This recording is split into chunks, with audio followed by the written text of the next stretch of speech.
எனக்கு ஒரு ஆச்சரியமான செய்தியா சமீபத்தில் இருந்தது ஓபிஎஸ் அவரோட ஸ்பீச். ஓபிஎஸ் நம்ம ஒரு சாந்த சுரபியா தான் பார்த்துருக்கோம். எவ்வளவு பெரிய அவருக்கு எதிராக பிரச்சனை வந்தாலும் அதிகபட்ச தர்ம யுத்தம் தான் அங்கிருந்து வரும் இல்லையா. பெரிய ஸ்பீச்லாம் வராது. அப்படி இருக்கிற பட்சத்தில் சமீபத்திய பேச்சு நீங்களே பார்த்துருப்பீங்கல்ல. முடிஞ்சா தனி கட்சி தொடங்கி பாரு எடப்பாடி கிட்ட சொன்னது. அப்புறம் என்ன சொல்றது, ஒரு சர்வாதிகாரத்தனமா இருக்குது. எம்ஜிஆர் அவர்கள் என்ன வச்சிருந்த கட்சியில சாமானியனும் தலைவராக முடியும்னு ஒரு ரூல்ஸ் போட்டு வச்சிருந்தா அதெல்லாம் உடச்சு இன்னைக்கு சர்வாதிகாரத்தனமா வந்து உட்கார்ந்து இருக்கிற ஒருமையில பேசுனது. இந்த மாதிரிலாம் அணுகுமுறையே புதுசா இருந்தது. இந்த அளவுக்கு இறங்கி அடிக்கிற லெவலுக்கு பேசுவதற்கான தைரியம் தெரியும் அவருக்கு எங்கேருந்து வந்தது? இல்ல இந்த அணை போற பல்பு ரொம்ப பிரகாசம் எரின்னு சொல்ற மாதிரி வேற வழி எல்லாம் சரி பேசிட்டு போவோம், இனிமையாச்சும் கொஞ்சம் கடைசியில சரி எப்படியும் முடிஞ்சு போச்சு கதை பேசிட்டு போன்னு பேசுறாரா? என்ன கதை, எப்படி புரிஞ்சுக்கலாம் நம்ம அதை? அவருக்கு ஒரு ஹோப் கிடைச்சிருக்கு. ஓ, அப்படிதான் பார்க்கணும். ஆமா, என்ன ஹோப்? திருநாக்கரசு வர்சஸ் ஜெயலலிதா வழக்குப்படி ரெட்டையில தொண்டர்களால் தேர்ந்தெடுக்கப்பட்ட ஜெயலலிதா கூடி முடிவாச்சு. அதிமுகவோட கான்ஸ்டியூஷன் அது அண்ணன் பண்ருட்டி ராமச்சந்திரன் சொல்ற மாதிரி presidential type constitution, parliamentary democratic constitution இல்லைன்னு அண்ணன் வந்து அதை எல்லாருக்கும் எளிமையா புரியக்கூடிய அளவுக்கு சொன்னார். நானும் இதை சொல்லிட்டு தான் இருந்தேன். எல்லாத்துக்கும் புரியக்கூடிய அளவுக்கு என்னால சொல்ல முடியல. பண்ருட்டி அண்ணன் எக்ஸ்பீரியன்ஸ் அவர் அந்த தெளிவா அந்த பேட்டியில சொல்றாரு. இப்போ 2026 வரை தொண்டர்களால் தேர்ந்தெடுக்கப்பட்ட ஒருங்கிணைப்பாளர், இணை ஒருங்கிணைப்பாளர் தான் தேர்தல் ஆணையத்தில் இருக்குது.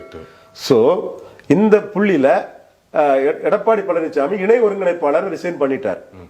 அவர் வந்து தன்னை ஹை ரிஸ்க் பிசினஸ் பொலிட்டிக்ஸ் அந்த ரிஸ்க்ல அவருக்கு வந்து தற்காலிக பொதுச் செயலாளர் அல்லது இன்டீரியம் ஜெனரல் செக்ரட்டரிங்கிற மாதிரி அவர் இருக்கிறாரு. தேர்தல் ஆணையம் கடைசி நிமிஷத்துல ஜெயலலிதா வெர்சஸ் திருநாக்கரசு வழக்க மையமா வச்சு சிம்பல் இபிஎஸ் ஓபிஎஸ்க்கு தான்.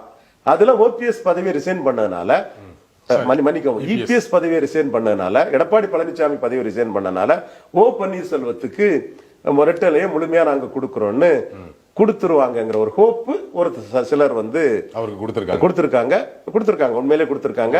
அவர் சார்ந்த முன்னணி தலைவர்கள் எங்கள்கிட்ட அதை சொல்றாங்க. கட்சி அண்ணன் கையில வந்துரும், அண்ணனுக்கு கட்டம் அதை தான் சொல்லுது, அண்ணன் தெளிவா சொல்லுது. மாவட்ட செயலாளர் எம்எல்ஏ இதையும் சொல்லிக்கிட்டு அதையும் சொல்றாப்புல. அப்போ நான் சொன்னேன், இது கடைசியா சின்னம் வந்து ஃப்ரீஸ் பண்ணிச்சு. அப்போ சசிகலா, எடப்பாடி, செங்கோட்டையன் அந்த அணிக்கு தான் கொடுக்கணும். ஆனா ஃப்ரீஸ் பண்ணிடுவாங்கன்னு நான் சொன்னேன். உங்களுக்கு தெரியும், சசிகலா பதவியேற்புலாக வருவாங்க, சின்னம் கிடைக்காது, பிஜேபி இன்க்ளூஸ் அலையன்ஸ்ல சசிகலா வர முடியாத நம்ம பேசிட்டு தான் இருந்தோம். அதை ஃப்ரீஸ் பண்ணுவாங்கிறது சொன்னோம். நேட்டில் அந்த ஃப்ரீஸ் பண்ண கூட அந்த நிகழ்ச்சியில கலந்து போய் கூட அதிக மெஜாரிட்டி இருந்து என்னாலும் ஃப்ரீஸ் பண்ணிடுவாங்க, படிச்சு பார்க்க நேரம் இல்லைன்னு அதை ஃப்ரீஸ் பண்ணிடுவாங்க. அந்த மாதிரிப்பட்ட ஒரு முடிவை தேர்தல் ஆணையம் எடுக்கிறதுக்கான வாய்ப்புகள் பிரகாசம்ங்கிறது தெரியுது. ரெண்டு பேரும் கையெழுத்து போட்டாதான் ரெட்டலைன்னு சொல்றதுக்கான வாய்ப்புகள் பிரகாசங்கிறது தெரியுது.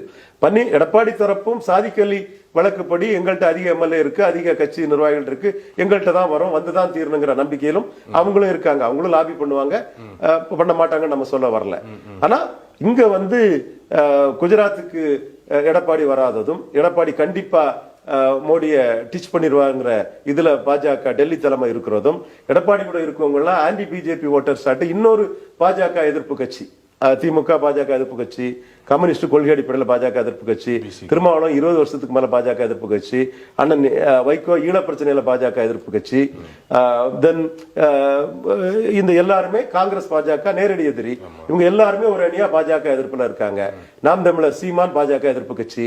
அடுத்தபடியா எடப்பாடி பழனிசாமி அணியும் பாஜக எதிர்ப்பு கட்சியாட்டு, மூணாவது பாஜக எதிர்ப்பு கட்சியாட்டு வந்துரும். அந்த மைண்ட் செட்டுக்குள்ளதான் இது சி.வி. சண்முகம், ஜெயக்குமார், கே.பி. முனுசாமி இவங்களோட நடவடிக்கைகள் இருக்கு. குறிப்பா பாஜக சேர்ந்தா அடுத்தால எம்எல்ஏ ஆக முடியாது, ஆட்சிக்கு வர முடியாதுங்கிற, 26 ஆட்சிக்கு வர முடியாதுங்கிற தெளிவான முடிவுல எடப்பாடி ஆட்கள் இருக்காங்க. அவங்க கூட தான் எடப்பாடியும் இருக்கிறாரு.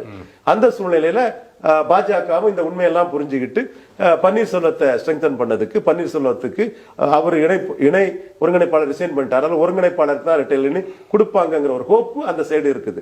அதான் இதை என்னோட கருத்தா நான் சொல்ல வரல, ஹோப் இருக்குங்கிறத மட்டும் தான் நான் சொல்றேன். தேர்தல் ஆணையம் சிம்பலுக்கு அதாரிட்டி பேரா 15 படி அவங்க சிம்பலை முடிவு பண்ணுவாங்க. அந்த இதுல தேர்தல் ஆணையம் இப்படி முடிவு பண்ணதுக்கான ஒரு வாய்ப்பு இருக்குங்கிற ஒரு தகவல் பன்னீர்செல்வம் தரப்புக்கு வந்திருக்கு. அதுல உள்ள ஆட்கள்லாம் நம்ம கிட்டே முன்னணி தலைவர்கள் பேசும்போது அதை சொல்றாங்க. எனக்கு அதை முழுமையா நான் என்டால்ஸ் பண்ண விரும்பல. பட் அவங்க அதுல ஹோப்பா இருக்காங்க, நம்பிக்கையா இருக்கிறாங்க.